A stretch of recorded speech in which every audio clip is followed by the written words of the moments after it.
was going on and that we accomplished with IWFM and IDC development. And we're also going to talk very briefly about some of the ongoing developments and what we are planning for new features or developments, for the next year or years to come. So 1 second here, let me put this to laser pointer. Okay, so as a summary, I have to admit 2024 was a year for IWFM and IDC, mostly for code maintenance and technical support. We don't have many groundbreaking new features or anything. It was a lot of questions from the users providing technical support, bug fixes, and adding some minor features here and there. But that said, we still managed to provide 2 IDC and 4 IWFM public release in 2024. And these public releases included a new Root-Zone component version, which I'm going to briefly talk about today, several bug fixes. Most of these bug fixes are pretty harmless bug fixes, but one of them has the potential to change the results for some models, and I will also talk about that today. And one of the big things is that we have been using Intel's Fortran compiler for IWFM and IDC. A few years ago, Intel said that they are updating their compiler technology. They're basically moving to a new technology. So the current or the older Fortran compiler is called iFort, and the new compiler that they're moving to is called IFX. And they started this work about 4 or 5 years ago. But again, IFX is a new compiler, so it had a lot of bugs. Initially, IWFM didn't even compile with IFX. But then later they fixed bugs, it started compiling, but it didn't run. We were having runtime errors. And finally, within the last 6 to 9 months, Intel managed to get IFX into a form that both IWFM and IDC now compiles, and they run. And as far as I can tell, the results are not very different at all, actually, between iFort and IFX. Once in a while, there's some, bugs that show up with IFX, but that is pretty rare. But I spent quite a bit of time in 2024 migrating IWFM from iFort to IFX, because one of the reasons is Intel is saying that they will stop supporting iFort by the beginning of 2025. So they're encouraging everybody to move to IFX. So basically that work is pretty much done at this point. And finally, I always say this, I know that IWFM models, IDC models with Sigma, their shelf lives have really increased to possibly decades. So users are regularly updating their IWFM IDC models. They're either updating their input parameters or they're updating their simulation periods, they're extending their simulation periods. So my recommendation is when you get into a new phase of update of your models, see if you're using an older version of IWFM and if there's a new version of IWFM or IDC. And if there is, I recommend, if it is feasible, both time-wise and budget-wise, if it is feasible, consider migrating to the latest IWFM and IDC engines. As you can see, IWFM code is regularly changing. We're making multiple public releases each year. Not only IWFM code, but the software that we rely on, like the compiler or what we call IDE, Integrated Development Environment, they all change. So if your engine is 5 years, 10 years old, it really becomes harder for me to provide technical support to you because it's really difficult to roll the software, 5 years, 10 years, because again, it's not just IWFM code, but everything else that we use, they keep updating and evolving in time. So try to keep this in mind. and like think about trying to keep up to date with the IWFM and IDC engines. Finally, one of the big things that we worked in 2024 is we developed a new engine, which is called calcium hydro. So this is mostly for calcium work. Calcium is our reservoir operations analysis model. Some of you I know use calcium, or either run calcium or use its results. But for some people, it's just IWFM and IDC. This is something that has some impact on IWFM and IDC in terms of some of the features. So basically, we worked on calcium hydro development, which is a combination of IDC, which is the root zone component of IWFM, and the small watershed module. And we also developed a new groundwater dynamic link library. These two actually, again, are used in calcium. And the whole idea of these products, groundwater DLL and calcium hydro, is really internally in DWR. We are trying to make C2V sim model, which is the application of IWFM to Central Valley, consistent with calcium. We are trying to make the two models more streamlined. So that's the main thing. So moving forward, let's talk about some of the new features. Again, none of these are groundbreaking like major features, but you might find some of these useful. One of them is the ability to provide multiple rice, refuge, native and riparian vegetation land use simulations. So originally, IWFM users had only 3 rice, 2 refuge, 1 native, and 1 riparian vegetation land use types. Basically these types were fixed, and you couldn't simulate more than these. So when I say, for instance, 3 rice types, I don't mean like basmati rice or jasmine rice. These are really related to water management practices about rice fields, particularly the decomposition of the rice paddies. We simulated flooded rice, non-flooded rice, and no decomposition at all. For refuges, those 2 were basically seasonal refuges and permanent refuges, and then we had just 1 native vegetation and 1 riparian vegetation. With this new feature now, the user is given the flexibility to simulate as many rice types, as many refuge types, as many native and riparian vegetation types, completely user input dependent parameter. So this one is basically implemented as root zone component version 4.13 for those of you who keep up with these version numbers. The next one, again, as part of this version 4.13 of the root zone component, we now allow the users to input reference ET as well as crop coefficients for each land use types.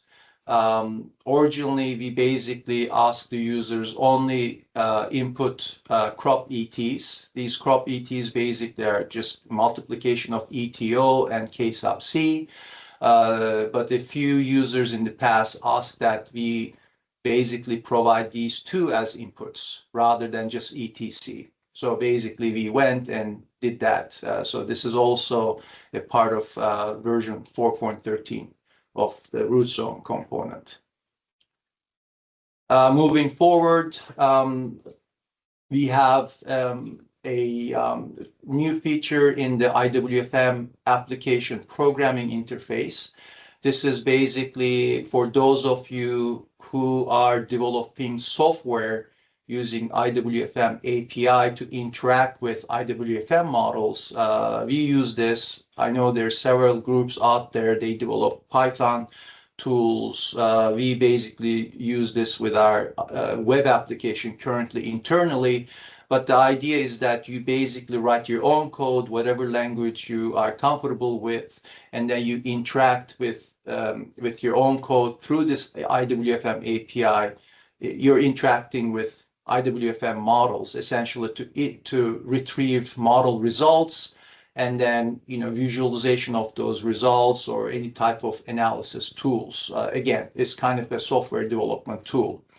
So basically, the new feature is that now you can interact with multiple IWFM models simultaneously. So for example, if you have a historical model and some scenario run, now through this IWFM API new feature, you can access both of them at the same time, retrieve results, and then put them in whatever visualization, whatever analysis tool you want to develop, or again with your own language, and access these multiple models. And the way we do it is when you call this IW model new procedure from this IWFM API, this procedure now returns back a model identification number that the API internally uses to keep track of different models.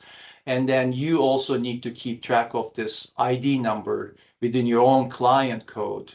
And when you want to switch from one model to the next, you use this new model switch procedure along with this model ID. And then any procedure calls, like to retrieve any kind of results from the model, will now basically be done whatever that model ID refers to in terms of the model. So again, the idea is that this can be useful for comparison results, comparing the results from different scenario runs of the same model. And this has been available since May of 2024. The bug fix, so I call it a bug fix, but I don't think that it's really a bug. It's more like a conceptual fix. So, and this is about pumping, vertical pumping distribution during what we call automatic supply adjustment. So we have different ways of simulating pumping. One of the ways, what we call, is element pumping. So here what you do is for each model grid cell, you define a pumping rate and then fractions to distribute that pumping to multiple aquifer layers at that cell. As an example, let's say that you provide 100 TAF pumping annually, let's say, for a particular cell, and you say 20% of that pumping will come from layer 1, which is the top layer in IWFM jargon, and then 80% will come from layer 2.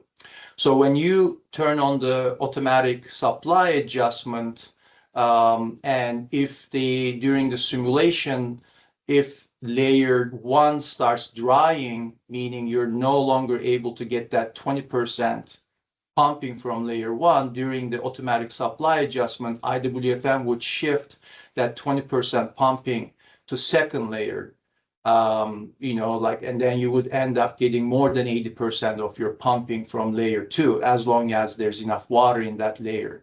So this is not necessarily a bug. The analogy in real world would be, as the groundwater table goes down, shallow wells dry up, which happens, and then some people will drill deeper wells. So in the long term, most of the pumping will now start coming from layer 2 instead of layer 1. So again, this happens, but the fact that in IWFM this was happening without the user knowing it in the simulation, we thought that this was not right. So now, if the layer 1 dries, the pumping is not shifted to layer 2. You will still get only 80% of the pumping from layer 2. And if the user wants to simulate deeper wells being drilled, then they would have to change the model setup by changing those vertical distribution fractions. So basically, we wanted to make sure that the user is aware of this shifting of pumping from between layers. So again, I call it a bug fix, but it's not necessarily a bug. Like, we're not really doing computationally anything wrong necessarily. And this was, again, available in May of 2024.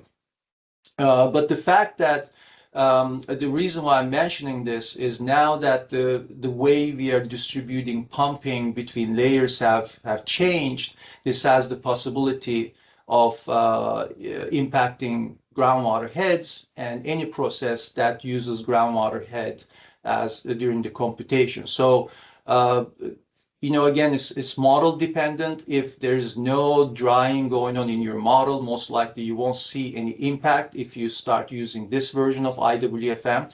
But if you switch from an older IWFM version to the new IWFM, please keep an eye on your simulation results and water budgets to see if you're being impacted with this new feature, not feature, this change, and this might actually force you to do a little bit of additional calibration moving forward. So those are basically Marinko, why don't I get your question after the presentation? Okay. So some of the ongoing developments. So we have been working with UC Davis Computer Science Department to implement what is called Jacobian-free Newton-Krylov solution method. And the idea was to get faster run times. I mean, we started with like huge hopes about this, but after about a year, we haven't been very successful in terms of getting the run times down. We still have a few ideas to test, but currently this project unfortunately hasn't been as great as we thought it would be. So we're still working on this. The second development that we're going to start is representation of diversion canal spills. So in terms of diversions, we currently simulate two types of losses between the point of diversion and between the point of delivery of that diversion. One loss type is called recoverable losses. These are basically seepages from canals that go back into the groundwater. We call them recoverable losses, and we have non-recoverable losses, and those are evapotranspiration losses from the canals, and they go into the atmosphere and they're lost to the model. And with this new feature, we are introducing a third type of loss. They are still a recoverable type loss, and these are basically canal spills. And the idea is that these spills will go back into the stream network, which possibly will be available for diversion at some location with downstream. A third update that is going on is related to land and water use budget to differentiate between water supply surpluses and shortages. And let me try to explain what the issue was, what we're trying to fix. So let's say that you have a very simple model with only two cells, cell 1 and cell 2. In cell 1, let's say your water demand is 50 acre-feet, and you provide some water supply either through pumping or diversion, 20 acre-feet. This means that there's a shortage of 30 acre-feet to meet the water demand in the cell. In cell 2, you again have 50 acre-feet of water demand. This time your supply is 90 acre-feet, which means in IWFM jargon, your shortage is negative 40 acre-feet. So negative 40 acre-feet is actually a surplus. You have a 40 acre-feet surplus. So you run your land and water use budget, and it basically generates a table like for your entire model area, and this is what you would get. Your total demand between the two cells is 100 acre-feet, 50 plus 50. Your total supply is 110 acre-feet, 90 plus 20. And then your net shortage is negative 10 acre-feet or 10 acre-feet surplus, minus 40 plus 30. So this is not incorrect, this net shortage, but it's misleading. When the user looks at this, the impression the user gets is that the demand in both cells were met and on top of that, you have 10 acre-feet extra water. And then let's say you go into a scenario run and you say, hey, let's adjust pumping, or let's adjust the supply in cell 1, but not in cell 2. And this is a totally legitimate scenario run in IWFM. What happens is IWFM will now increase pumping or diversion, whatever, by 30 acre-feet in cell 1, and then we'll update this table. But then the user will be like, why is my supply increasing another 30 acre-feet? I already had 10 acre-feet of surplus. So again, this was the confusion. So when we basically combined cell 1 and cell 2, we kind of lost the information about supply distribution within our cells. So what we're trying to do now is, rather than having a net shortage, we want to provide a shortage and a surplus, so that the user knows that, within the model area, some cells have shortages, some cells have surpluses. So we want to make that clear to the user, because this has been very confusing to the users as well as to me.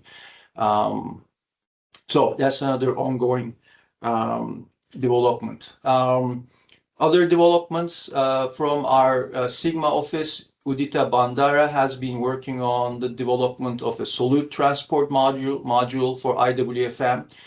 He has been kind of testing these ideas outside IWFM, but just recently he started implementing those IWFM or those ideas in IWFM. And he tells me just today that he thinks by March or April of next year, we will have an IWFM that we can start running and testing the solute transport module. Another development that's ongoing is again from the Sigma office. Morteza Sadeghi has been working on a new Rousson routing methodology. He calls it VISA, variably Vado zone something. But basically the idea is to simulate the groundwater recharge and the impact of shallow groundwater table on root zone moisture in a more rigorous way. And most likely next year in the users group meeting, we are going to hear from both of them about these new developments. So finally, I want to just give some heads up on the training. So I've been getting questions from the users when the next training workshops will be. So we are currently tentatively planning a 2-day hands-on IDC training in April. It's going to be in Sacramento, and 3-day IWFM training in May. So both of these trainings are very dependent on each other, particularly IWFM depends on IDC. So if you're interested in these trainings, I would recommend to attend both of them, because when we get to IWFM, we just skim through IDC really quickly. So just keep that in mind. If you're interested, think about that you're looking at about 5 days of training distributed over 2 months. We're also thinking about developing pre-recorded short lessons for on-demand consumption. So, like there are new hires all the time with consultant companies or whatnot, and they're always like, okay, how can we get these new people up to date with IWFM and IDC? So rather than for users to wait like a year or a year and a half for the next hands-on training, we're thinking about developing these short courses that they can basically consume on demand. You hopefully get them started with like certain concepts and ideas that are relevant to IWFM and IDC. All right, with that, I'll have some questions. So Marinko, let's start with you. So regarding the well flow reduction capacity of reducing the capacity, so do you have, I know we have the problem in ModFlow, same thing, and in ModFlow USG, it writes the separate file when it says, oh, this is the demand, this is the actual, and that's the difference. Do you have the same thing similar to in IWFM? No, you don't. You basically you get the you only get the actual pumping. You don't see in the budget files what you wanted to pump. So we don't have that printed out. What you wanted versus what you got. You don't have that. Okay, because I reviewing so many models lately, that's the first thing that I do. I check that file, and it's very, very useful, and it's very quickly to check to me, what is there something wrong with the pumping or the well package or whatever is used for the pumping. That would be maybe, I don't know, is it possible to create It is possible. such Yeah, file? that's actually a good idea. Yeah, yeah, yeah. So Okay. I guess I'll put it on my to-do list. Um, all right. So let's see. Reza. Yes, thank you. John, I have two questions. One is regarding the USGS activities in the groundwater modeling world. I know C2VCM and CVHM, that's an application of the models that I think there are a lot of good cooperation between USGS and DWR. But in general, is there any coordination on the code development of ModFlow 6 and ModFlow USG in the bigger picture of code development and IWFM code? Rather than application of it, is there any Yeah. So cooperation there? so I'm basically I interact with Scott Boyce, who is the developer of ModFlow Ohm regularly. But in terms of an actual contract, our Sigma office is now taking the lead on that. And I know they're just like putting together a contract just recently, both I guess in terms of coordinating on the code development as well as the application itself in terms of fine-grained C2SIM and CVHM2. But so yeah, that's where it is. There has been some kind of a shift of tasks within DWR, like who coordinates the efforts with USGS. So it's mostly our Sigma office at this point. But our office, we keep track. We can keep an eye on that as well. Okay, thank you. I have a second question if we have time, but don't worry about it. We'll take your question too, and I think we'll have to go to the next presenter. Go ahead, Reza. Okay, as AI technology is taking over many things in our world, is there any plan for IWFM to be more user-friendly for AI technology, or? I don't know. I mean, I don't really know what that entails. I guess you need to give specific ideas about IWFM being AI friendly. I don't know what that means. Well, I'm not much knowledgeable about AI, but I think there are applications that are coming up that we could use in groundwater modeling, and that we may benefit from that in the near future. Yeah, it's more like I mean the way we interact with AI or machine learning or whatever is through developing surrogate models, right, for these models rather than having an actual physically based simulation models, like developing ANNs or machine learning technologies. That's how we interact with them. I mean, their ideas and we use them not necessarily with IWFM, but with other tools. Maybe it can be certain things can be done on that front. All right, thank you. Yeah, I know there are multiple questions, some in the chat, but I will have to move forward. And if we have time at the end, we'll come back. I really apologize. So we'll go next to who do we have? Stephen Jepson from our department, and he will be talking about calibration of the course grid version of the C2VSIM model using PEST on the cloud. Steve? Okay, thanks. Do you see my slides? Let's see. Let's see here. Yes. I do. You Okay. do. Do presenters typically turn their camera on, or? It's up to you. I like to turn my camera on. Okay.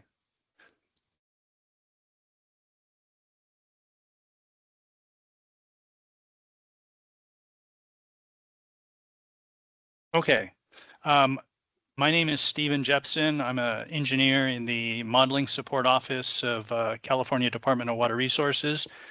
And today I'll be giving a talk on calibration of the course grid version of the C2V-SIM model using PEST on the cloud.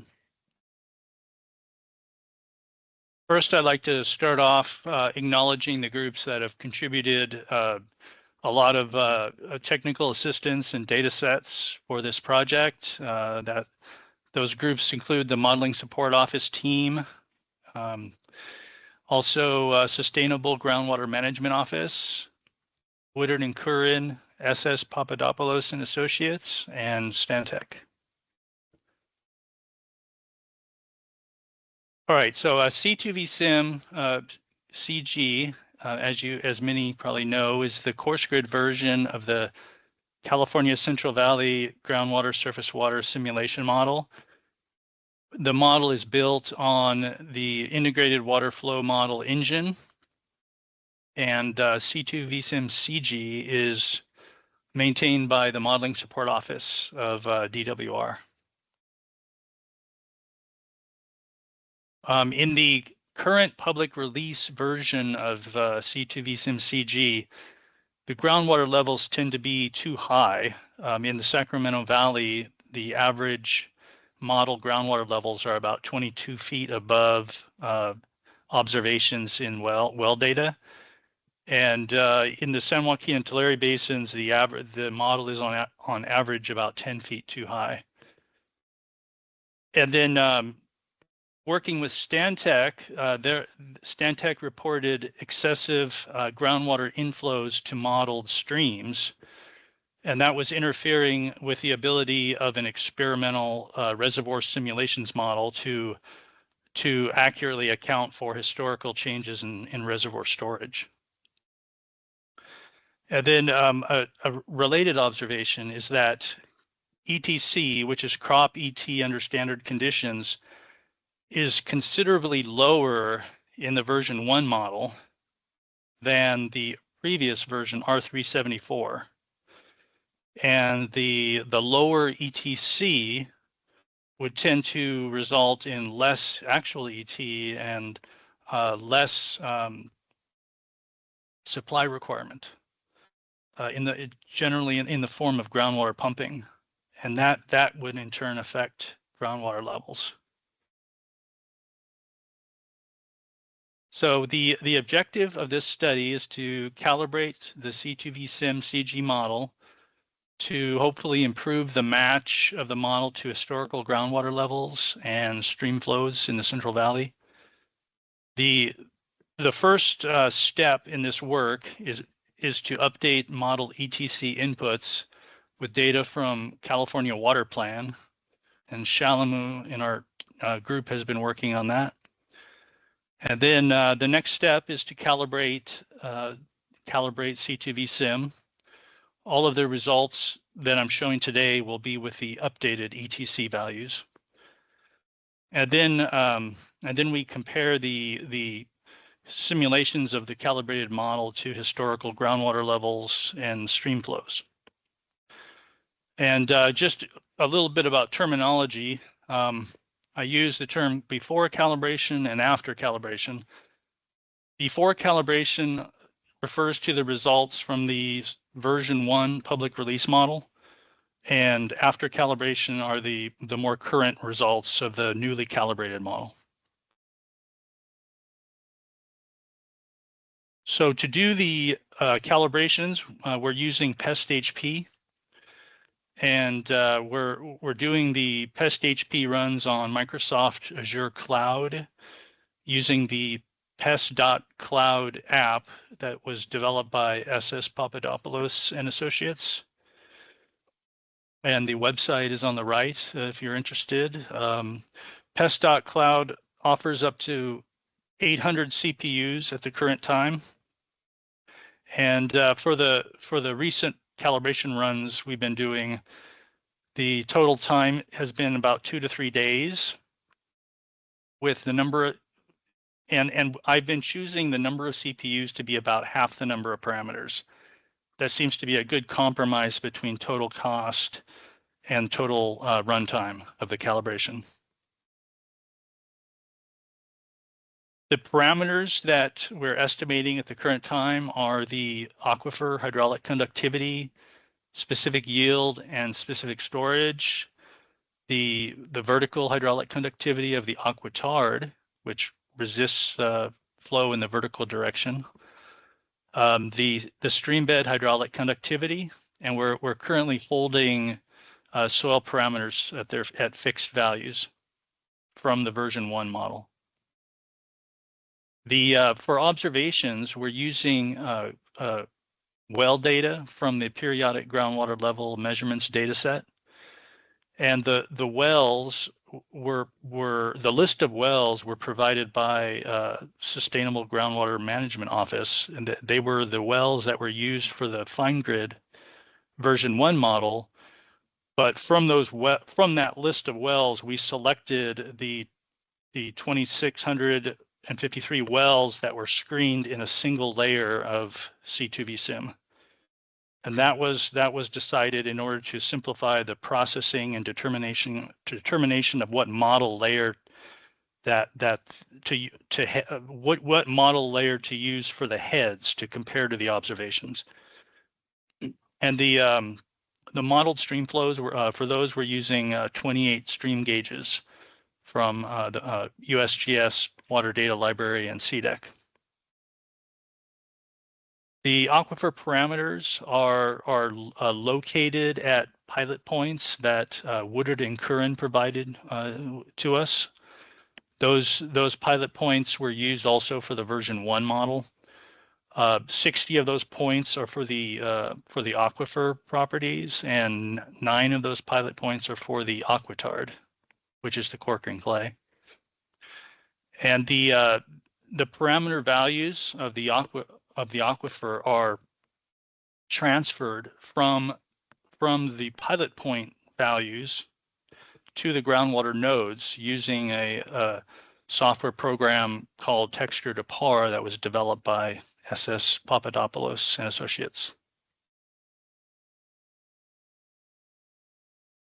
For stream bed hydraulic conductivity, we're taking that to be constant across each stream reach in C2V Sim. The stream reaches are shown on the right. Each stream reach is in a different color. And so there are 110 stream reaches, and each stream reach there's a constant stream bed hydraulic conductivity.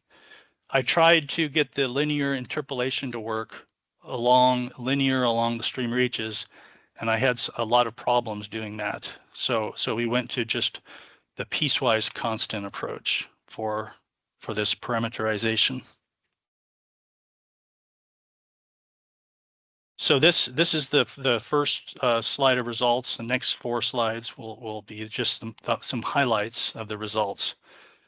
So the goal of the calibration is to minimize the objective function. The objective function is the sum of weighted errors from all the different observations. The plot on the right shows the objective function versus number of adjustable parameters, and the before calibration case is the black line at 1. And then all of the other objective functions values are relative to the before calibration case. And we started out with 80 parameters, and then we added more and more parameters once we dialed in all the pest settings to their best values of those pest settings, not the parameters, but the pest settings. And so promising result has been the reduction of the objective function as we add more parameters to the model. And then for the currently selected model, it has 763 parameters, and that's about a 54% reduction in objective from the version 1 course grid model. So I would say a small amount of improvement. It would be nice to see more than that, but that's where we are at the current time. These plots show average groundwater levels in each hydrologic region. The hydrologic regions are ordered from north on the left side to the most southern on the right side. Two overall observations here that I'd like to make. One is that the results are generally improved for the Sacramento Valley and San Joaquin Basin. The overall, we've lowered the model overestimates. So the before calibration case, we were over, and then let me see if I can get my pointer working. And I don't see my pointer. Okay, so we were over by 22 feet before calibration in the Sacramento Valley. That's been reduced to 2 feet in the after calibration. And in the San Joaquin Basin, we were over by 9 feet before calibration. That's been reduced to 2 feet under. So now we're slightly under in the San Joaquin Basin. The Tulare Basin is one where we've really flipped sign from being over 10 feet in the before calibration to being under by 9 feet after calibration.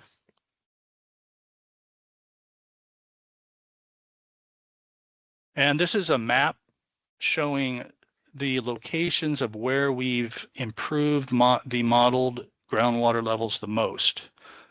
So the values on the map are the reduction in absolute value of average error.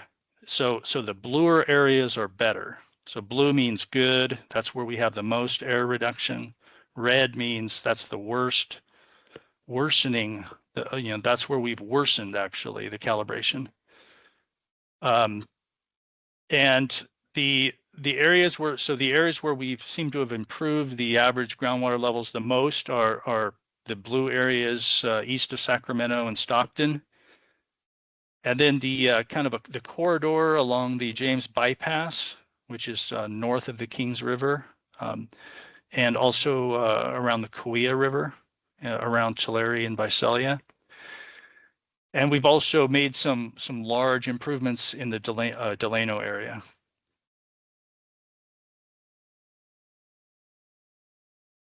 And then this is the last slide of results showing model errors in major stream flows into the Delta.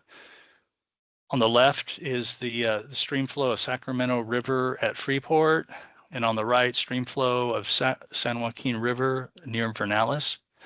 So looking at the stream flow of Sacramento River at Freeport on the left, we've considerably improved the fit to the historical flow data.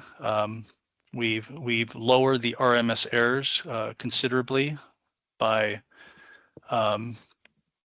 over maybe 40 by about 40 TAF per month. And we've also lowered the model overestimates. So before calibration, the models were predicting or simulating 150 TAF per month too much water. And those overestimates have been lowered to about 50 TAF per month.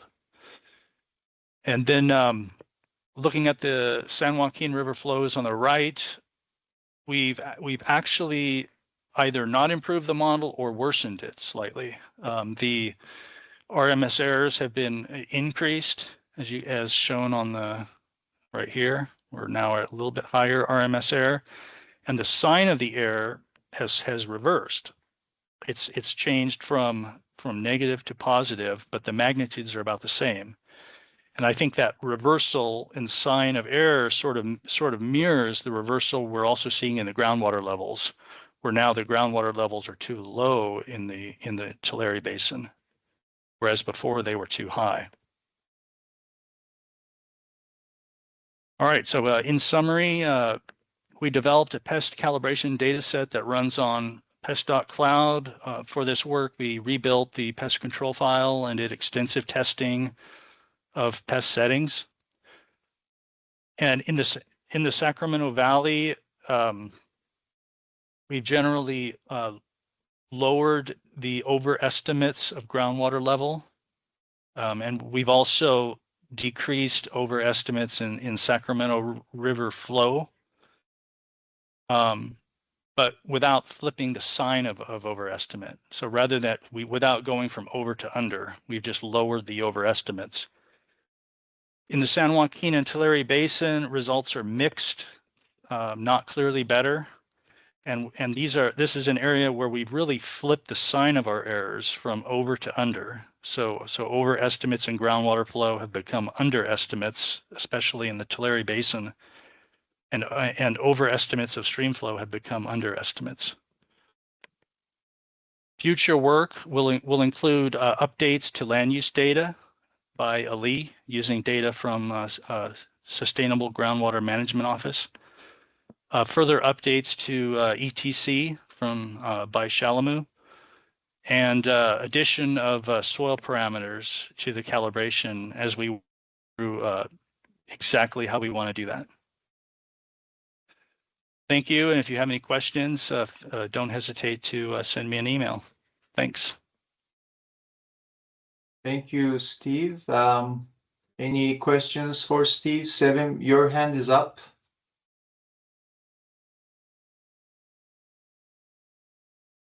Hi, John. I had a question regarding the previous session.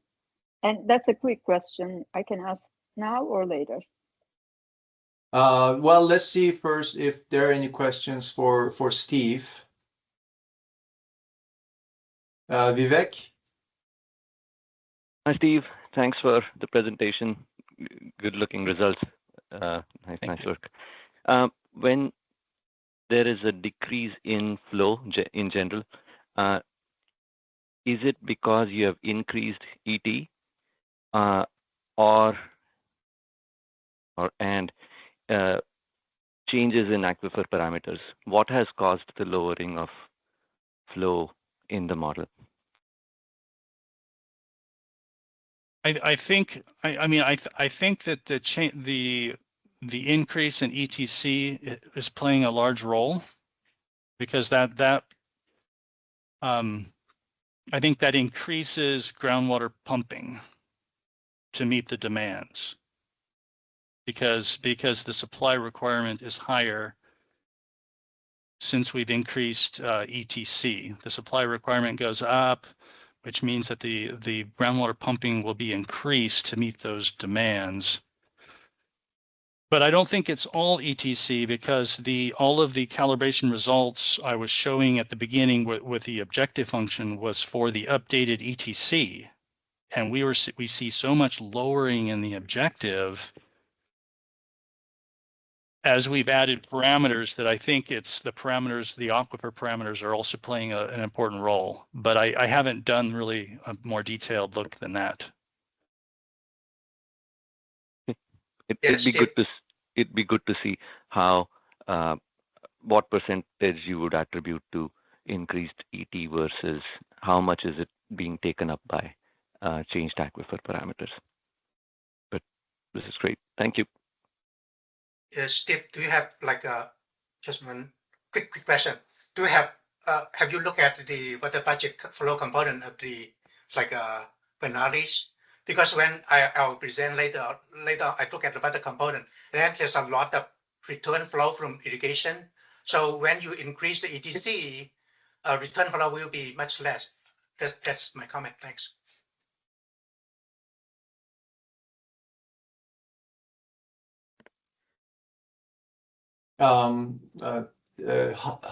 Hi, Juan. Yes, this is Hi, Steve. So nice presentation. Just a quick question, right? So when you use pilot point approach to calibrate your aquifer properties, is there a way, I mean, you honor the like lithology of the changing, the trending of the like coarse or fine deposits, right? You could potentially derive from the core logs or from draining logs. Is there a way, I mean, you constrain your pilot points, change of your pilot points values, also to be consistent with the lithology?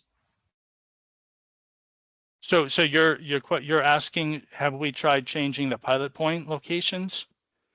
No, not really. So I'm just more curious. Okay, when you change the values, right, of the pilot point on the pilot points, so are those you still have the general trending, right, of the deposits, right, from fine to coarse, right? Maybe in general, maybe fine in the middle of the valley and more coarser sediments, right? So close to the margins of the basin.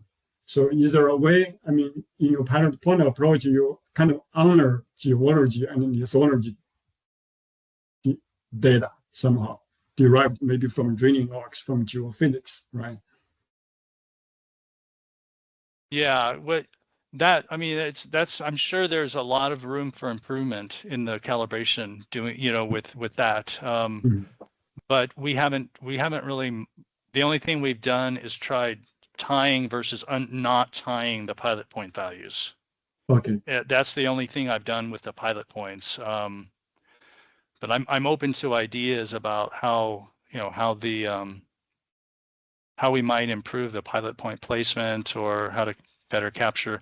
I mean, I'm not really sure. I mean, I know my understanding is these pilot points were selected based on depositional history, and I kind of wondered how deep through the aquifer does that really continue?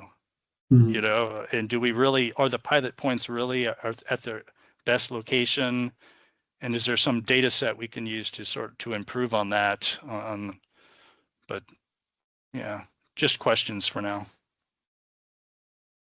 Thanks. Yeah, the reason why I'm asking is because like USGS, like a central valley model, they just published their like CVHM2 model, right? It's previously CVHM1. I know they have developed a three-dimensional like aquifer texture model, right? Somehow using over 15,000 like draining logs, they compiled, analyzed. So they developed a 3D texture model for the entire basin, right? And then they categorized those like a texture model into fine and coarse. So I don't know, so on a 1 mile by 1 mile grid resolution, right? So vertically every 50 feet. So they have calculated the percentage of the coarse sediments and the percentage of fine sediments, right? So that's kind of like I see it's a kind of like a general three-dimensional texture, like an aquifer texture model, right? So it's a lot of work to do so. But they do provide a kind of like a nice three-dimensional view how the texture aquifer heterogeneity, right? The general trending, right? Change, spatial variations, both laterally and vertically. So. Yeah. So I'm sorry, I didn't understand your question. We are doing that. We're using Okay. We're using texture to par. I think my understanding is it was sort of motivated maybe originally, possibly by CVHM. I could be wrong, but we are using texture to par with like 10 or 15,000 wells, fine and coarse. Yeah. Okay. Yeah, I'm glad. Okay, so there must be so those texture models maybe is your kind of like a prior information in your past calibration process, right? Well, somehow, right? So maybe software. I'm sorry, guys. I think this is great discussion, but we'll have to move. And Sevim, I'm sorry. I think we'll have to keep going. And if you have time, we'll get to your question, Sevim. If not, please send me an email. After the group meeting. Our next presenter will be Andres Diaz from Woodard and Kern, and the topic is Bridging Waters, Connecting IWFM and Systems Modeling. Go ahead, Andres. Thank you, John. Are you able to see my screen? Yes. Okay, sounds good. So this works. Yeah. Okay, perfect. Well, good morning, everyone. Like Jan said, my name is Andres Diaz. I'm a water resources engineer at Water and Current, and most of the work I do focuses on groundwater modeling, so a lot of using IWFM and IDC. And today's topic is bridging waters, connecting IWFM and system modeling. Let's see if this works. Okay, so the outline of the presentation, first I'm going to do a quick study overview of the work we did for the Merced pilot study for FloodMar. During this work, we used an integrated modeling toolset with folks at DWR and at the Earth Genome, where we combined a lot of models that we needed to use in order to achieve a good representation of what's going on during the FloodMar studies. And then I'm going to talk about the details in how we integrated that for IWFM. So first, the study overview. First is what is FloodMar? I guess most of you know, but this is a quick summary. It's an integrated strategy to manage water resources for sustainability and climate resiliency. And the idea is that using high flows from or in anticipation of rainfall or snowmelt for managed aquifer recharge. And these high flows are used on agricultural lands, working landscapes, and natural managed lands. So there's kind of like a study of figuring out which places would need to be used for this aquifer recharge and what's the timing that it's going to happen. A little bit of the background. So this pilot study was done on the Merced watershed. Here we see a map of the Merced watershed in the Central Valley here in California. Overall, also in the image on the map, you can see the background gray. We see the subbasins that we are part of the Merced watershed. So it's about 132,000 acres of urban and agricultural land, and most of it encompasses the Merced subbasin, but there's also part of it that encompasses the Tolix subbasin. There's one major reservoir, Lake McClure, which feeds into the main canal and north side canal of the Merced irrigation districts, which have about 862 miles of conveyance. And the study purpose and goal, so this was a proof of concept study. The idea is to assess climate change, vulnerability, and adaptation, develop a system of fully integrated watershed modeling, and evaluate multi-sector effects, trying to figure out what are the effects of FloodMar in flood risk reduction, ecosystem enhancement, and water supply reliability, and create a template for future studies and projects. And today's presentation is going to focus on the development of a system of fully integrated watershed modeling. And I guess this also shows the need for integrating IWFM with other models, where we need to evaluate effects that cannot be accounted for just by using IWFM. The next slide is about, so before we talked about the integration. So we started with C2V-Sim fine grid, and the idea was to have a cutout version of C2V-Sim fine grid focusing on the Merced watershed. And based on that, we added local information from the ag and urban management plans, stream and groundwater observations, and calibrated targets. And we used this as a refined application of IWFM. We refined C2V-Sim fine grid. We made a cutout model out of fine grid focusing on the Merced watershed. And then we did a manual water budget calibration and verification, making sure that our water budgets looked similar to what we had seen from ag and urban management plans. And then we did an automated model calibration using PEST. And by that, we have a calibrated and validated historical model. And using that calibrated and validated historical model, we can then apply some baseline hydrology, some operations and land use, so we can have the baseline model. So now that we have a baseline model, we can talk about what's the integrated modeling toolset.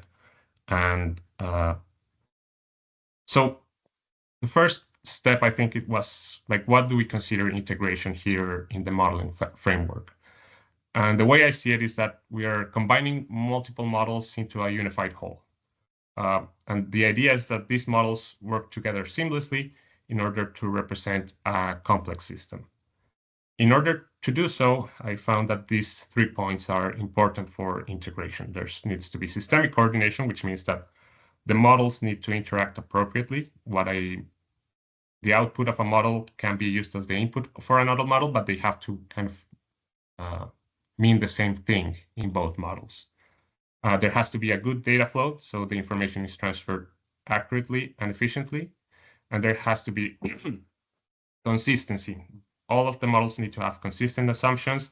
Even though they don't have the same temporal and spatial scales, we have to make sure that once we pass the information from one model to another, we have to make sure that the change of units, change of geographies, or change of aggregations need to be done in a consistent manner. And the goal of this integration is that we want to enhance the ability to simulate, analyze, and predict a complex system. So that's what I think we mean by integration when we're talking about in the modeling framework. So following is kind of like the tool set that we use in the floodmarsh studies. So here's the headwater to groundwater tool set, and there's a lot of arrows, there's a lot of squares moving around, but overall what I wanted to show just that from kind of like not accurately, but the idea is that from top to bottom we have headwater. We have on the top right we have the HEC HMS model, which is a hydrologic model, and on the left we have the SAC SMA, which is a hydrologic model, and they provide us with some rainfall, some runoff that can go into other models such as the CalLITE, which is a system model, or the RESIM, which is a reservoir model. And by the end, all of this information gets transferred into the IWFM, which is the groundwater model.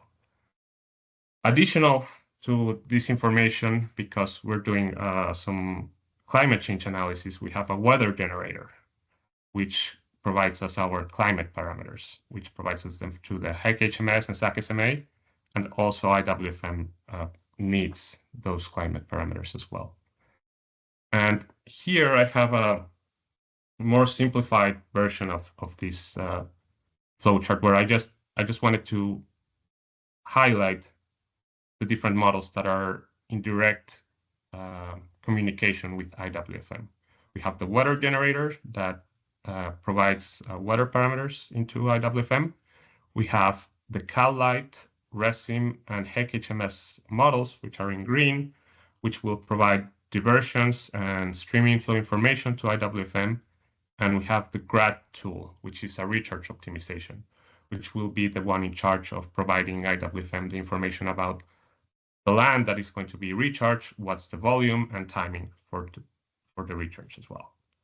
So now that we have an idea of what are the models that are used in this tool set, I wanted to kind of like show how this ties up into the water cycle. So here's a water cycle diagram from Bulletin 118, which I think it's very, very detailed and kind of it's a good representation of what's going on the floodmarsh study.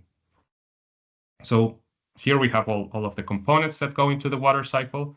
And here, by the magic of Photoshop, I erased them, and I just wanted to figure out which are the ones that are important for IWFM.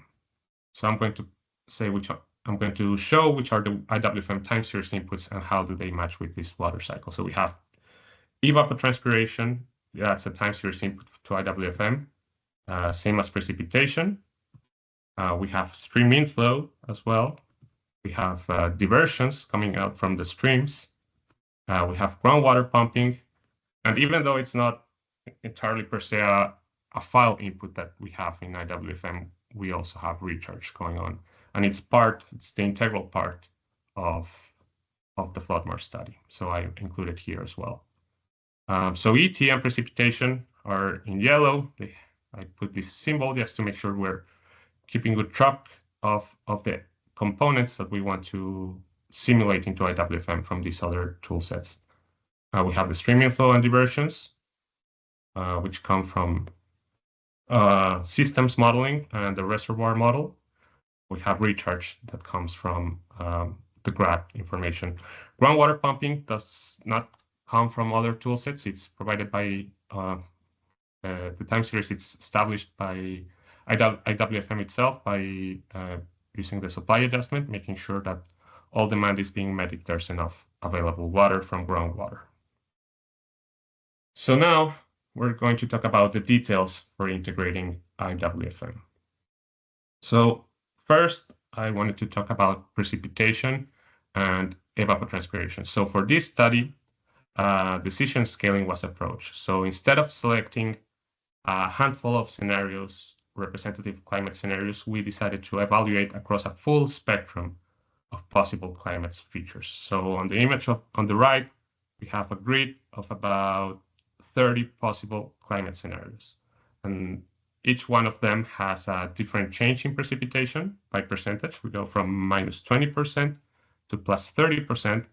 And on the vertical axis, we see the change in temperature in degrees Celsius from 0 degrees to +4 degrees Celsius.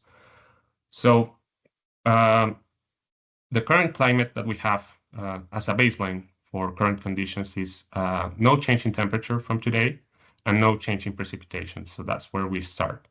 And each of those grids or points in the grid are a possible future climate scenario.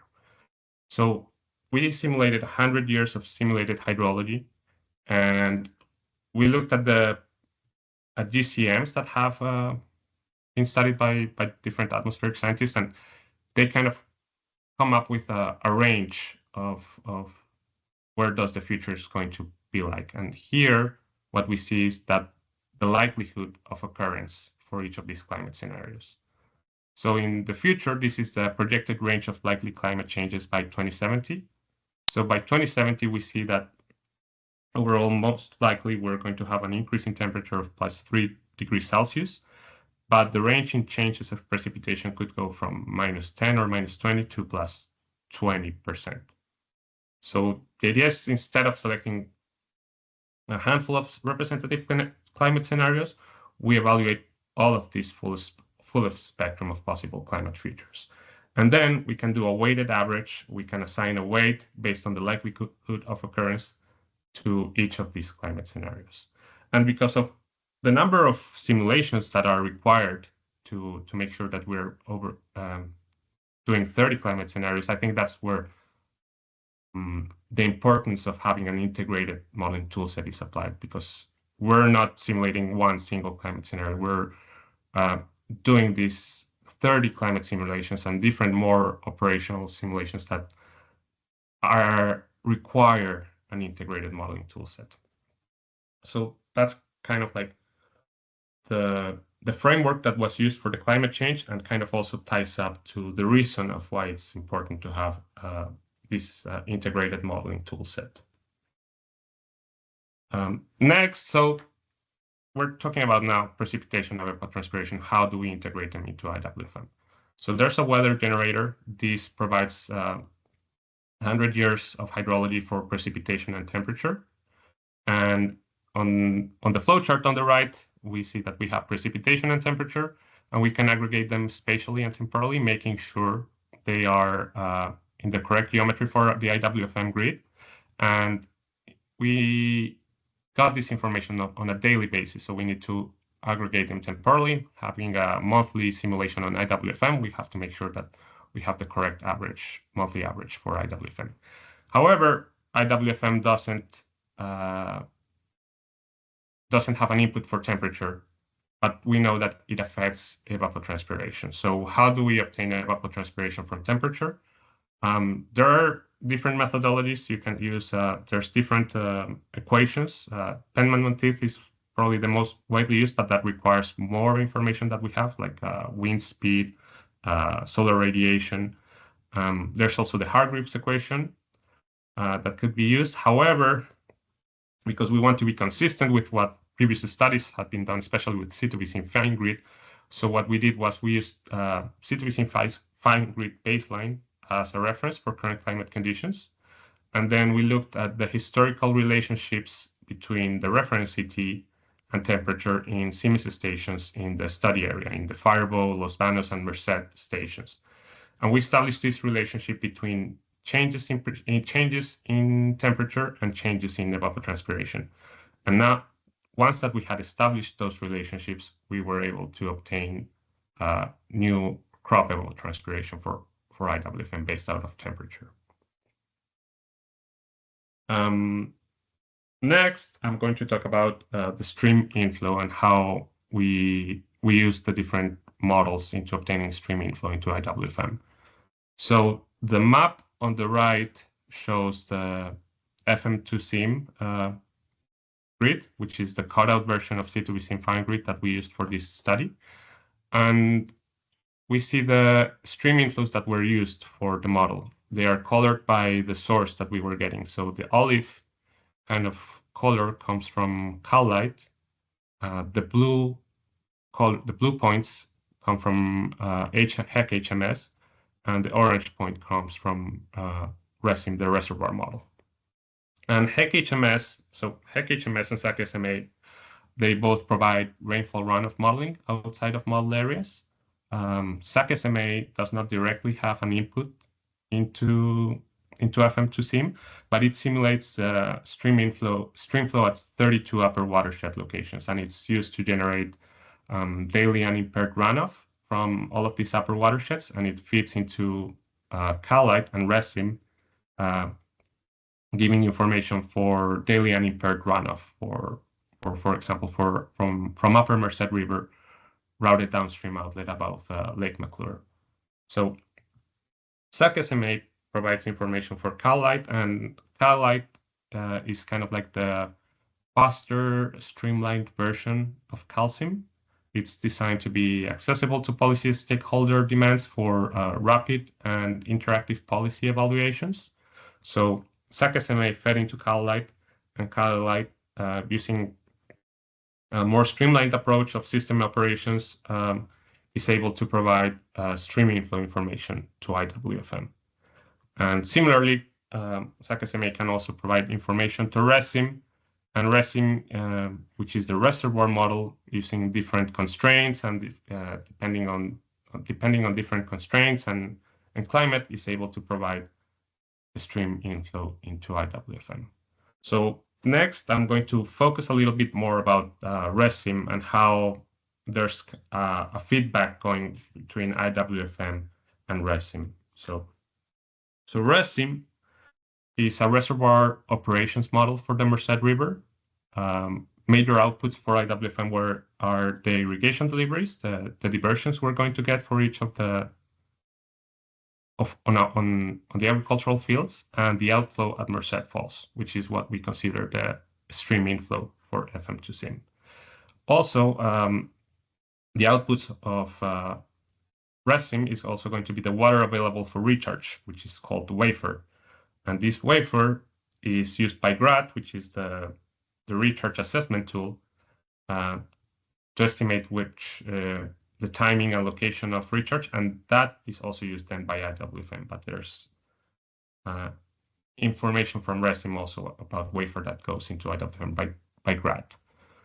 So RESIM takes irrigation demands and stream losses for IWFM. It needs to know how much water the fields are going to need. So it needs to know irrigation demand, and it needs to know how much stream is going, how much losses is the stream going to have in the Merced River, and that information comes from IWFM.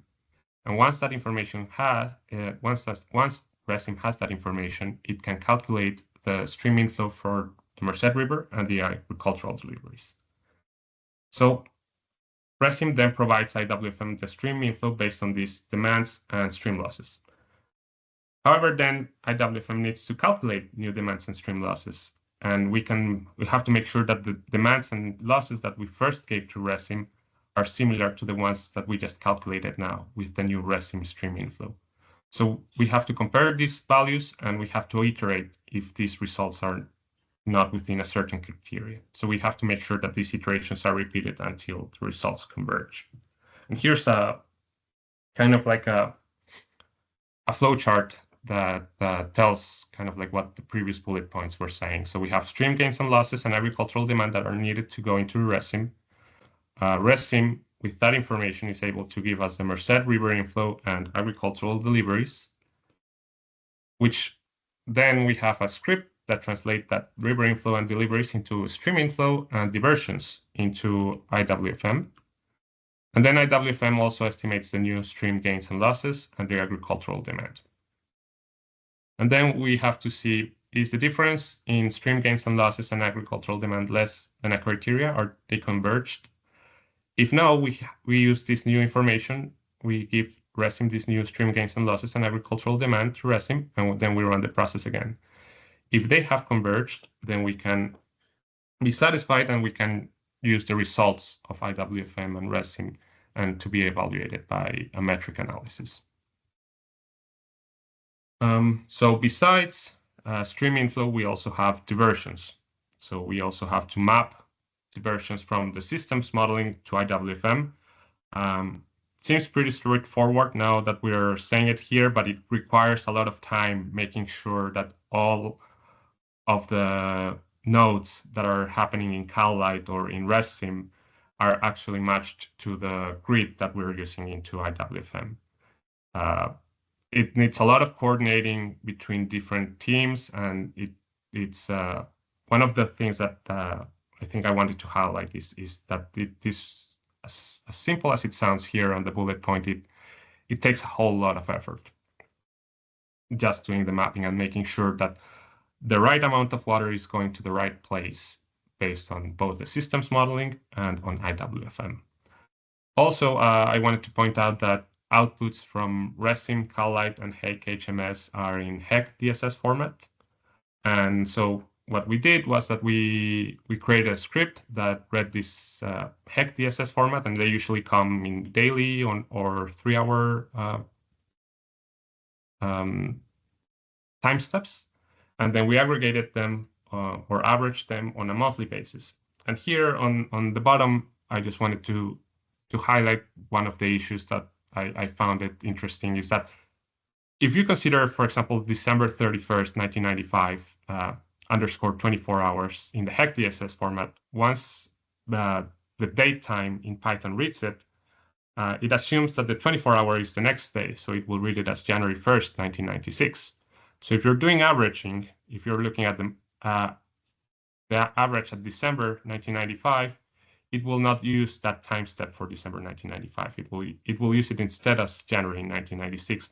So you need to correct that date time in Python. You need to subtract either a second or a minute or so to make sure that you're putting the right time step where it should be. I just wanted to highlight that. So we have to process these HEC DSS files, and we have to create the new diversion and stream inflows for IWFM.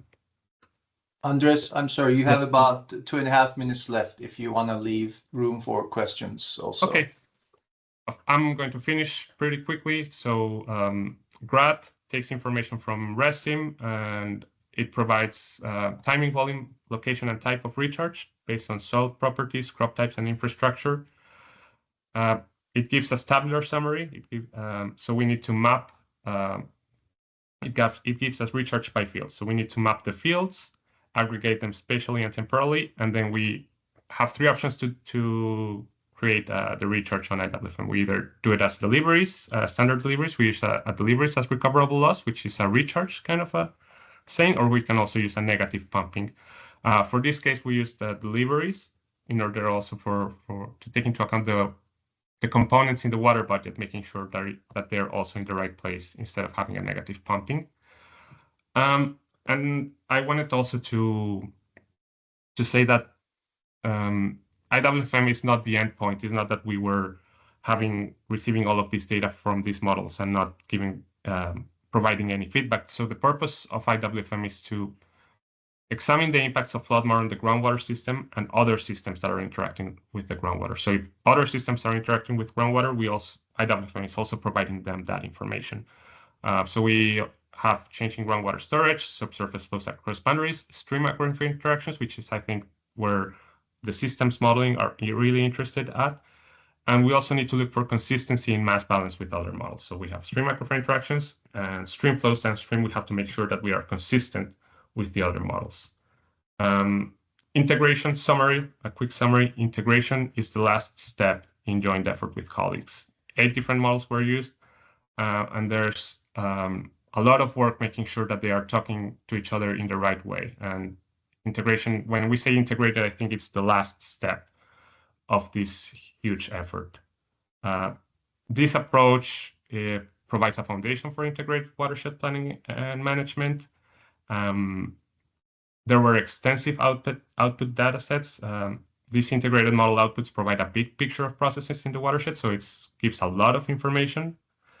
And I just wanted to finish. So what does the future looks like if we're going to have an integrated water flow model?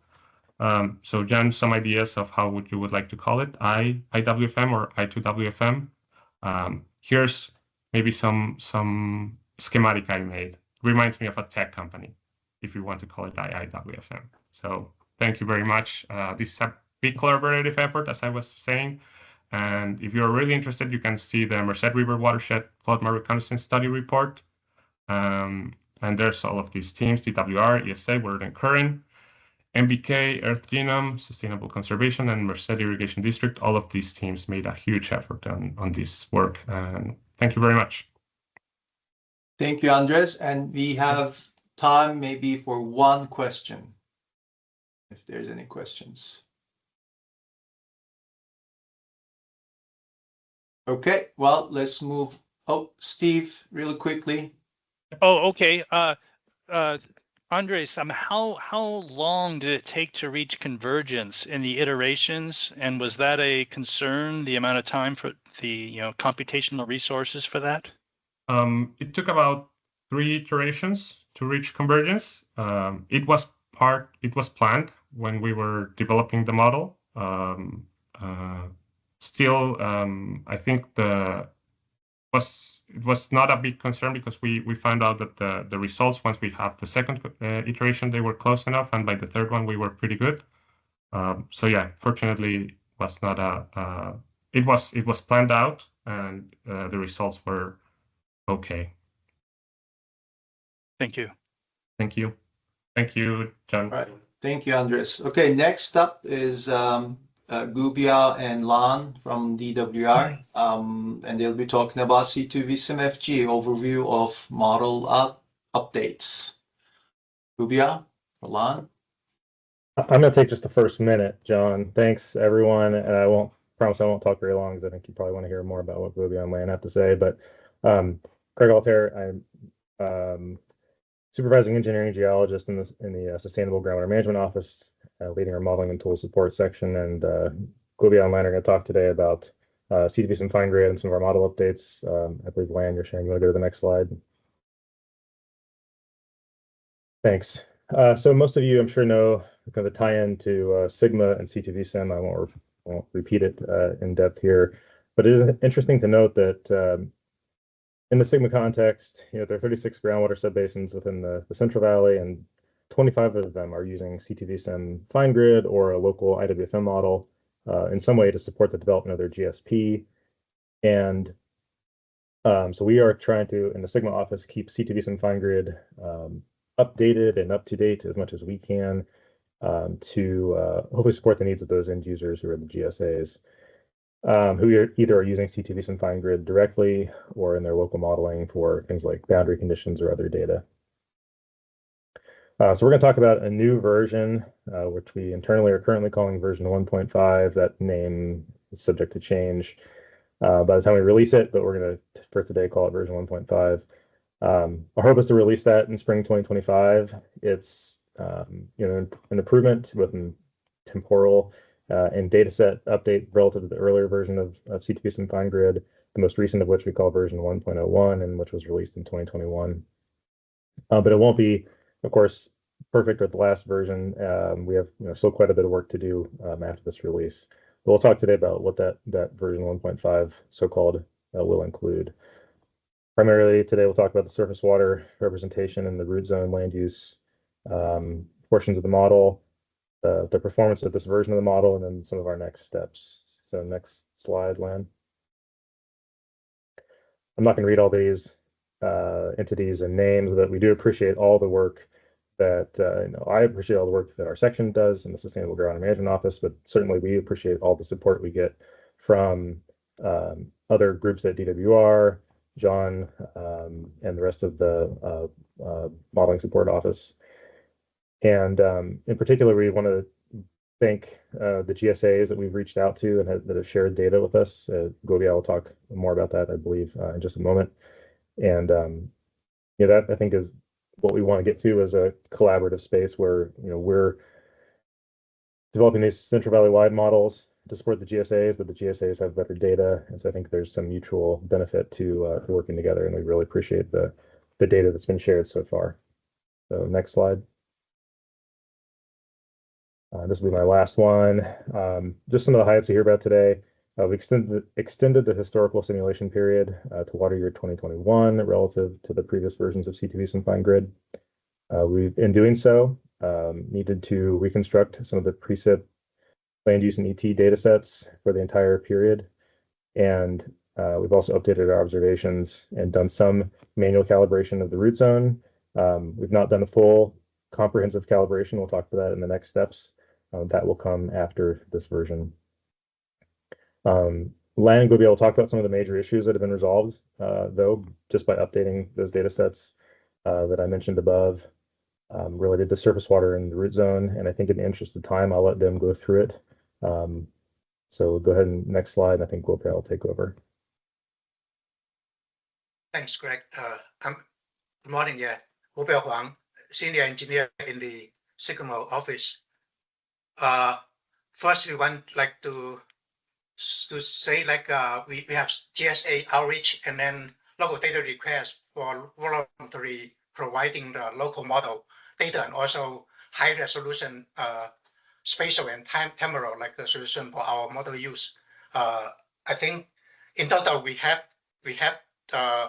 about 11 local model provided, and then it cover 18 groundwater subbasin, polythene validating subbasin in total, and then out of the 36, because some of the GSP subbasin they are busy. It's similar it's not not ready yet for provide the CBS. And then the data was very critical to extend surface water diversion, and then also we can learn about groundwater pumping space distribution, and we even got some ground truth ED data, like a LandIQ ED data for verify our ET data, and then also some piping paths for future groundwater calibration, and finally we can use the water budget component in the local model to validate our model performance or model a reality check. Next slide, please. Yeah, for surface water delivery, I just want to explain what is in on. Yeah, like Andrew say, it seems very simple, but actually very complex. So it's very tedious. So in the Central Valley, we have three main surface water source: State Water Project, Central Valley Water Project, and then local water. So SWP, CVP, usually they are available from DWR and also from the reclamation, posted on the website, or can be requested easily.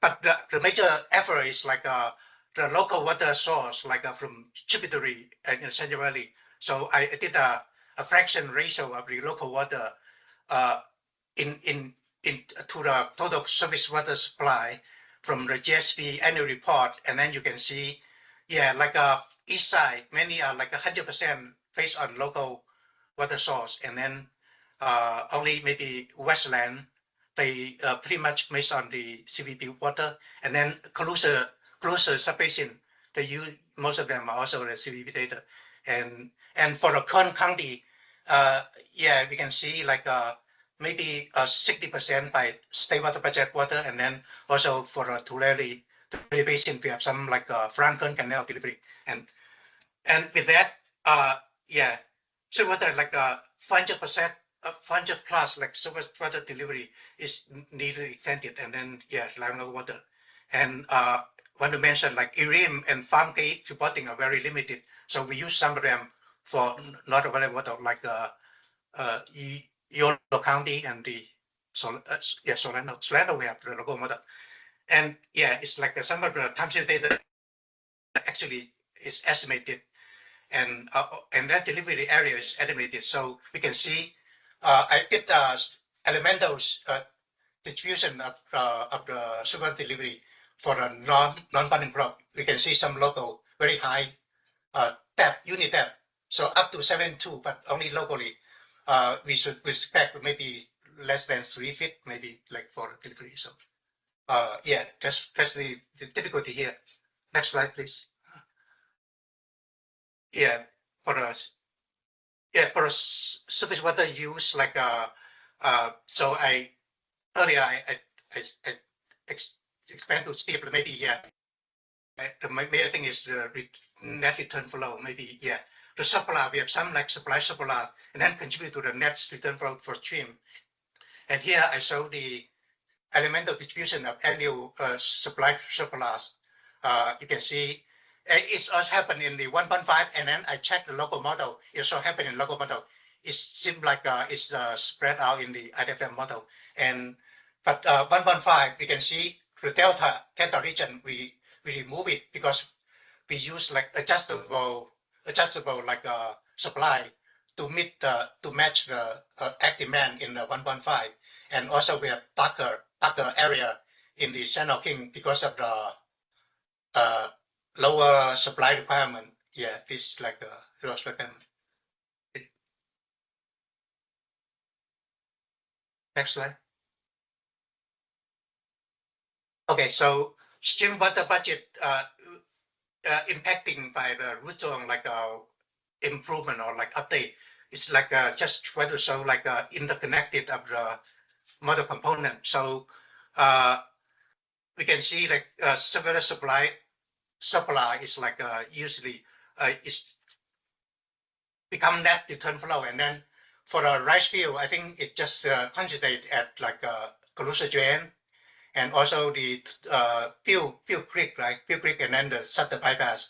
And but we can see in the Channel King Valley, in C2V environmental actually is like a concentrate near like a right before Merced River joining Channel King River. So that's the issue. And then you can see here the Merced subbasin. I did some calculation of the net return flow. Yeah, we were suspecting too much water return flow is surplus, but interestingly, it's like compared to 1.01, actually is related to land use like distribution. So land use before 1988 or 86, we have like a less demand and a lot of like a return flow. So that's why overall it seemed like it seemed here the distribution again 36 groundwater basin, and yeah, Merced seemed like a fraction of the total applied water 20% become return flow. And usually in a model we satisfy by land use type like 0 to 15%, right? If it's higher, something is maybe off. So for delta Minota also we have some like a high level. And for the Redding area, because the absolute value is very small, so I think this doesn't say much because it's very small. It will significantly yeah, changed like yeah. And then for stream gain from groundwater, you can see the cluster by stream node diffusion. Yeah, most of them is like in the delta because we have tile drain and delta. And then tile drain provides stream flow input, and then groundwater stream flow higher, and then become recharging groundwater again, just looping. Yeah, and this also this related to what Steve like comment. Yeah, it will be related to your go next. Yeah, please. Related to the smart set, you'll have to go faster. But smart set like I did a limited calibration using PAS and then calibrate the model smart set module, and it just went okay. Like now the subsurface inflow to the model domain is much lower. And then the idea is like calibrate to the observed stream flow in the small set like here.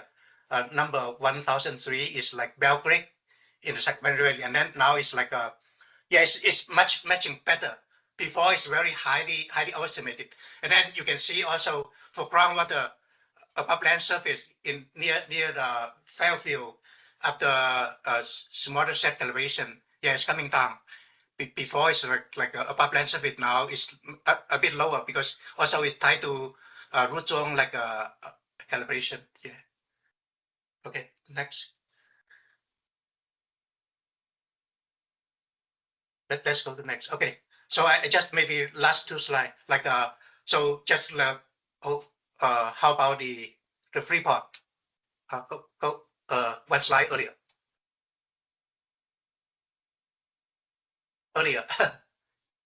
Yeah, Freeport. So Freeport is like a yeah, go down please. The next slide. Yeah, so Freeport is like the major control, like a control point for Sac Valley, right? So I just like the water component is like this. We can see, oh, this is changing from last version to this new version. So we have seen changes in the stream gain from groundwater, and then runoff, even without changing the curve number, because the root zone soil parameter change, we have increased, and then increase versus decrease. Overall, actually, it's a slight improvement in like a Freeport, like a calibration. So with the 6% overestimate, but I think we can easily later on calibrate the model to adjust the water budget component, and then come down to near zero. And then you can see maybe along from here to here, there's a lot of stream gauge. It's much better. Like annually, it's like it looked very good. And then this is monthly. And for the my last slide, yeah, please. Yeah, Sano King New Vanalis is also important. Is a delta inflow from the Sano King watershed, and then you can see like the flow ranking is different. I see like return flow is very significant. Maybe this is not like doesn't make sense from the calcium like explain what the surface, but I think in a model, it's like a lot of like return flow, and then diversion also some of them complex and then estimated, and then runoff. And I think the next main calibration target should be return flow, surface delivery surplus related to root zone, and then runoff is curve number, and then also the soil parameter. And you can see from my summary is like in 1.01 we estimate by 70%. Right now it's increased a bit to 23%.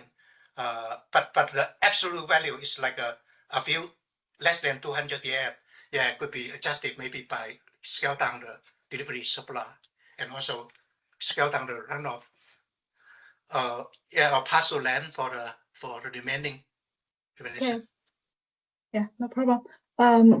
So my name is Lan Liang, a senior engineer in Sigma. Right now I'm just trying to introduce how we did for the root zone in Situation Fine-Grained version 1.5. So start from the land use data, we try to use more historical, more realistic land use data.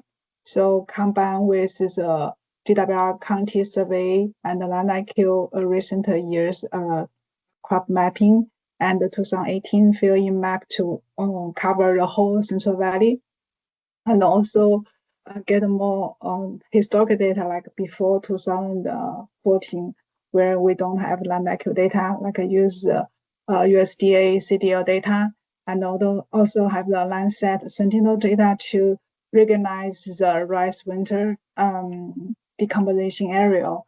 Then after we also have the like a water plan data before 2008.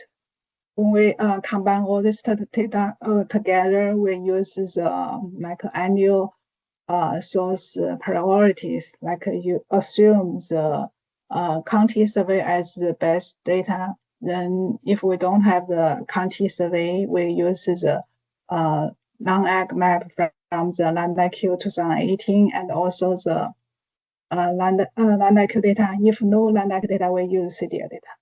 So with this historical land use data development, we can get more fluctuation for temporal and the spatial scale. Like you can see in total Central Valley, the agriculture land use will change a lot compared to the version 1.01, same as native, riparian, and urban. So those can catch more variation because of the land use. Then next one is for the ET improvement. We try to get a more consistent ET for the whole simulation period and also for the whole Central Valley. So we try to get the more, then we have to get a more realistic crop coefficient because we use the traditional way to estimate the ET. Then the crop coefficient we derived from the remote sensing based actual ET. And in order to get the whole method inconsistent, we use the reference ET from the based on the prism temperature and also the Siemens weather ET as the calibration base. Then after that, we calculate the ET target.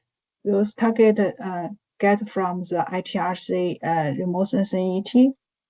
Then set the spatial average and also temporal average based on the ITRC for the 25 land use category and the 21 subregions.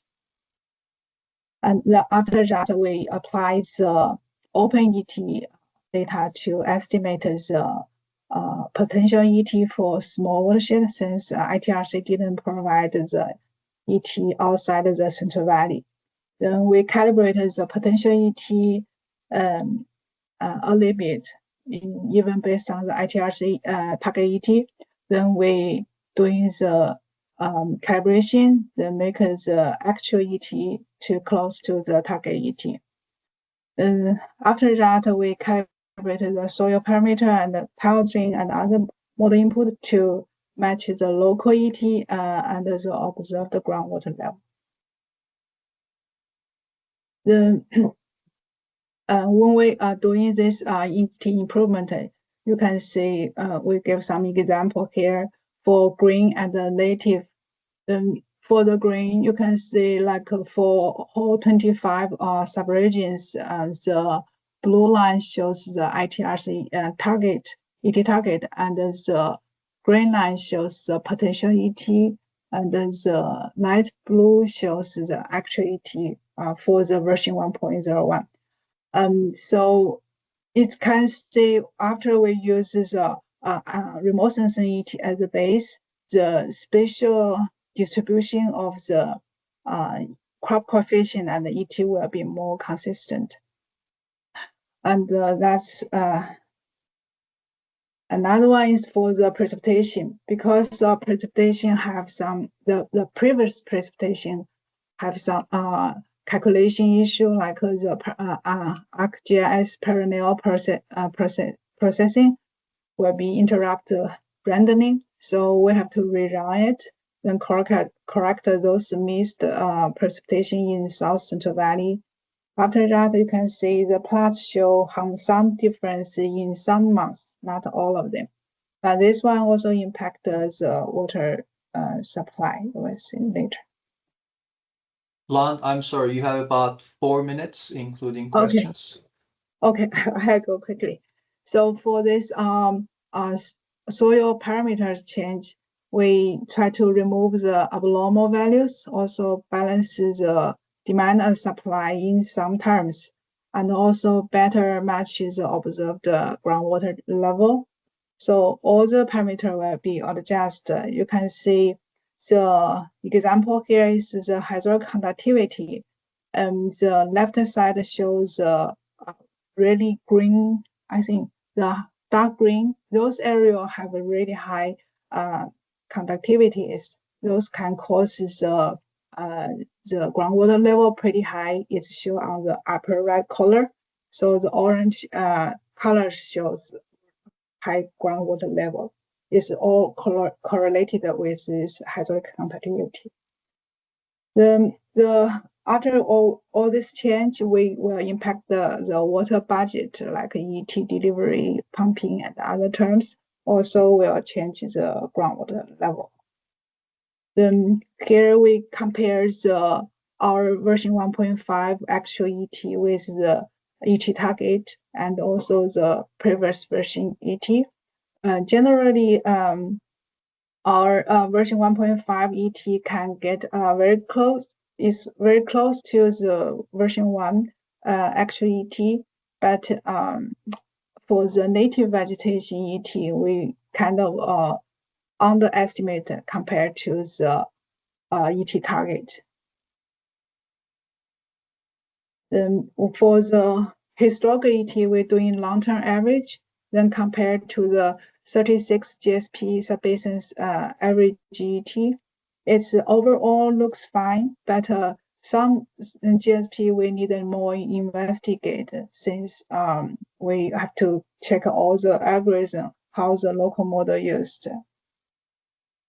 Then for the water supply, we just take the 2021 as the comparison year because that year have the most completed GSP reported data. Then after we compare, we can see our water supply version 1.5 a little bit underestimate compared to GSP, but mostly kind of consistent and very close to the reported data. Here's the major demand and supply difference.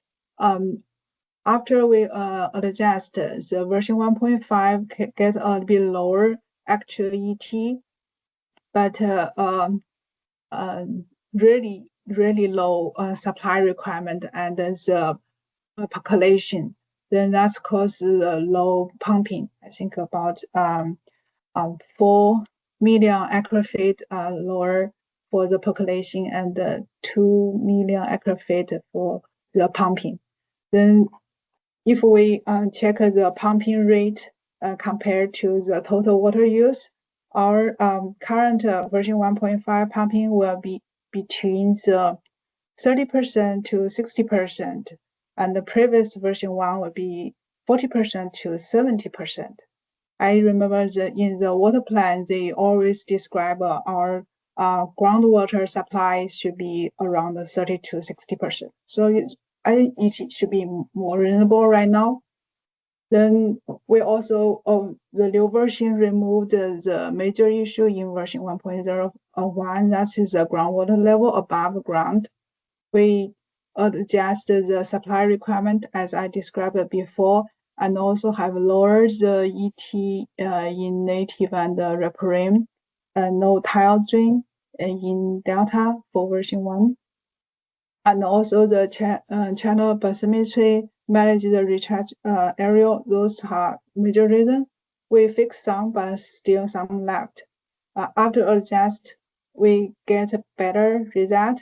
That shows the first plot. The second plot, that is the version 101. So most groundwater level above ground already removed. And then, I'm sorry, 25 minutes. We have one more presentation to go. So if you can please wrap up. Okay, so that is the major groundwater level estimate. Then we mostly improved in middle of the Central Valley. Only the south part of the Kern County have some issue. We need more work. So that's because of the complexity in the Kern County. Then for this model version 1.5, we improved the input like ET and the land use and also precept, and those can remove the major issue in version 1.01, and the current model can also improve the groundwater level in most regions in Central Valley. So the next step, we're going to have a lot of long to-do list. But major things we had to try to get the groundwater module better, like use the hydrogeology stratigraphy updates. So that's the major one. Then we're doing the fully calibration for the whole model with the past. So that's all. Sorry to. Yeah, let's take one quick question if there's any. Okay, let's go to our final presenter from SSPA, Marinko Karanovic, texture to par and IWFM visualization in groundwater desktop. Go ahead, Marinko. Okay, so this is continuation. Maybe you're gonna use some of these tools to continue calibration now. So my name is Marinko Kranovic. I'm from SSPA. I work for SSPA Papalopoulos. From the last 19 years, I am a hydrogeologist, groundwater modeler, and software developer. I'm talking today about texture to par and the groundwater desktop. I just wanted to show you some latest development for the texture to par and how that is visualized in groundwater desktop in combination with IWFM. I want to just remind you about texture to par that we developed, I don't know, 2 years ago, I guess 3 years ago was development. So initially texture to par was only using the texture data to convert from the texture data to the geology, and it can be combined as Steven uses using the pilot points to combine to the hydrogeological properties of the model. And texture to par supports both IWFM and the ModFlow models. So now the texture to par is we are upgrading texture to par to using AEM data. And that was the kind of issue was while developing, how can we even visualize, how can we even see AEM data when you have the 2 million, at least one example that I was looking, 2 million points. And it's not feasible even to visualize them, or it's hard to understand them when you visualize them in 2D. Initially what we did in ArcMap and so on. We needed something to visualize them in 3D to check the values through the depth and so on. So I'm showing you groundwater desktop. This is the software that I developed in the last 12 years, and groundwater desktop is commercial software, so it's not free.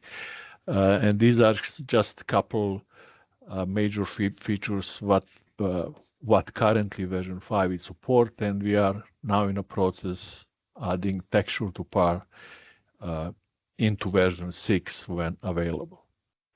And again, in order to be able to test texture to par and visualize the input, so groundwater desktop will support entirely texture to par from the importing input data, creating the files, and visualizing your outputs from the texture to par.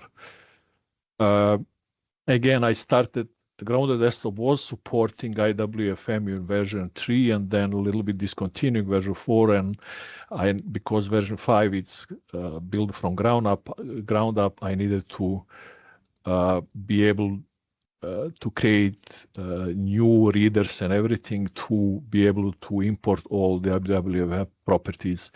And I am using now IWFM API thanks to the This is really helpful tool, and it speeds up my development. So this is just a current example that what you can visualize.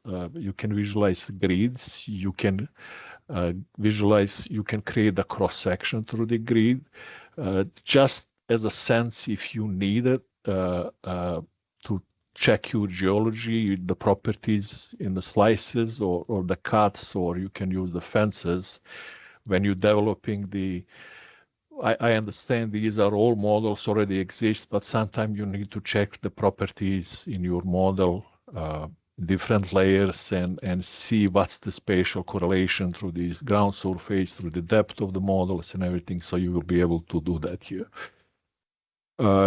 in addition, but it's the same thing that I do lots of in a model, checking my input files. I use lots of these annotations so I can move the mouse in the top of my model grid, and I can check the properties if all my in entire node, so all the properties that's kind of in your model. So it's very quickly and easy to check my input files that I'm running through the model.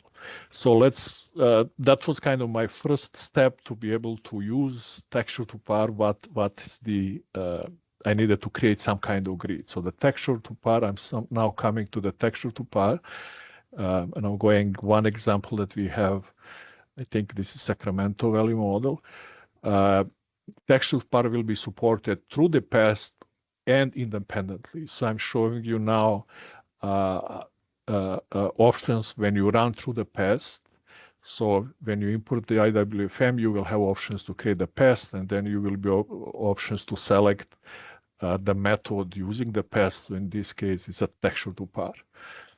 Under the texture to par, you will be able to import your texture data, AEM data. You can create the pilot points, and the Kriging grid will use IWFM as a data set.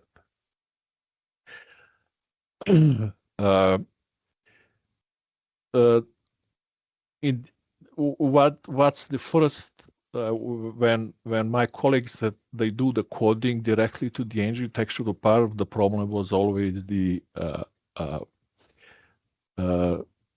geographic coordinate system used. So the Grounder desktop will force you to set your coordinate system, your model, and then you AEM data or texture data when let's say when I'm importing AEM data. I want to show you one example. You will be able to set what's your horizontal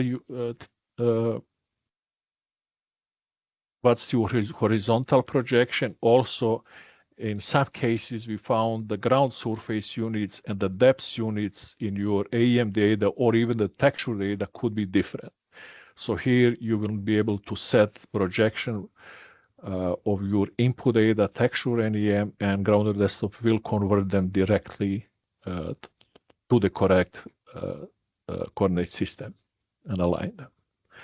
So here is the example of the texture data, imported texture data, and you can see texture data are symbolized as 0 and 1. It's a coarse or fine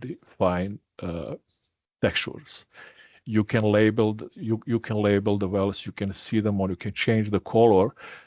The other options that we put, often the elevation from the texture data and AEM data, they correspond to the DM. They don't correspond to the model grid, right? So we put the options you will be able to adjust directly these texture data to the top elevation of the model. So when you click top elevation model, everything will be adjusted down. So your surface of your data and the texture data will be adjusted vertically down to correspond to the model top. So here in the texture data, you will be able to evaluate all of the texture data just through the table. You can create the variograms and so on. I don't want to spend time too much. I just want to show you a little bit about the texture data. So this file has the 2 million points. You can visualize texture data through as a points or as a lines. I don't have yet annotations work, so you will be able eventually when you move the mouse on top of the point, it will show you what's the value is. Now it's only color coded that you can set symbology here. The same thing as I mentioned, you can move your AEM data to adjust to the model top surface. In addition to that, you have options to set to create the pilot points. So this is our Kriging grid. You will be able to set pilot points automatically as either as a random point or in a fine grid. But even when you create a random point, then you can edit your points just quickly moving like this, and then you just save and update. So you can create randomly or automatically generate on a regular grid, regular spacing, and then you can even edit manually and move around. So to setting the properties of the pilot points, it works initially, you create all of these properties kind of different values for different properties. So you can set for K-min as many as you want values. The same thing for K-max and SS and all the other ones. You can set parameters group for the best for all of them. And you can even create the zones directly on IWFM, and these zones will be imported in your pilot points. After you set different parameters, you can just select the pilot points. You can select which class you changing, coarse or fine, and then you select the parameters, and then you can select between parameters that you already predefined. You can do that individually per each pilot points, or you can just select multiple pilot points and you can assign the values directly to all selected points to be the same as you can select here, right? So the pilot points, again, you can select directly on a table, or you can select them just on a screen. Then you can show only selected points on a table, and then you can change. So you can manually creating the zones by selecting on a screen or in a table here. Right? So texture to par, you need to create some default file names. You will be able to create default file names. You can enter the parameters, global parameters here. You can also set the variograms. Per each input data set, you can set the variograms. For the class, also you'll be able to set the structure per each class. And ground desktop will create the input file for texture to pile. We'll be able to run texture to par and import outputs, and after outputs separately from your model. So you will be able to see the outputs of your hydraulic property directly on the grid here without importing a model. And then when if you are happy results, you can just transfer these properties to your model. So I don't want to spend you much time. I'm more interested if you have any questions now. Thank you, Marinko. Yeah, any questions for Marinko? Are there any plans to use the course fraction product of AEM datasets? Because the alpha version, do you use just resistivity data? Because course fractions interpretation based off of two models, like a smooth model or sharp model, can create different interpretations. For now, if I understand, texture data and AEM data only will be added to the texture bar.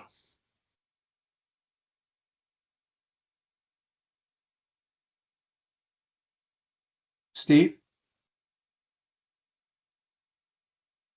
Hi, Marinko. This is Steve. Hey, Steve. Hi.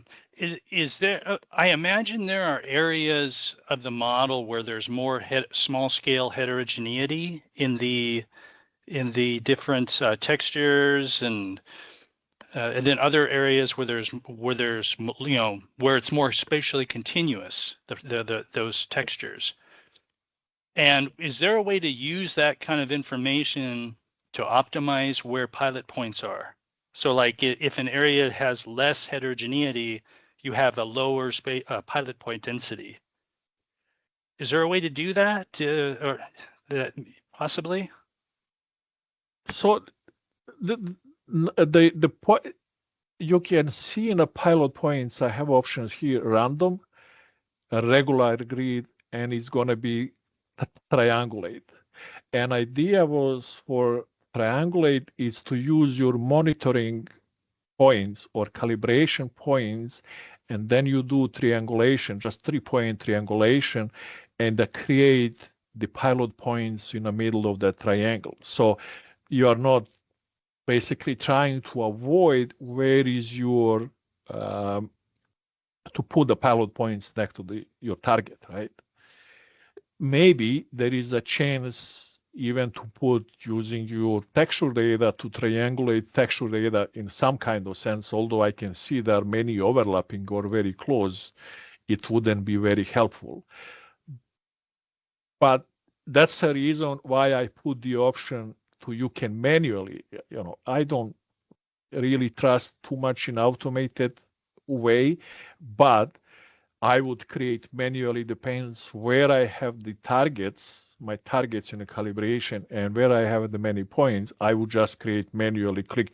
And here it's easy. You just click on the screen where you put more points and it's done. So, but automated way, I don't see it, because there are different densities. You can see along the streams and along some roads, you can see there are many target texture data. So how you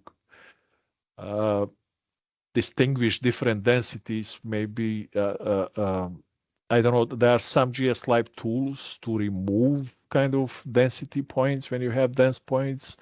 We'll see. I never thought about it yet. So because I always trust my manual location of the pilot points.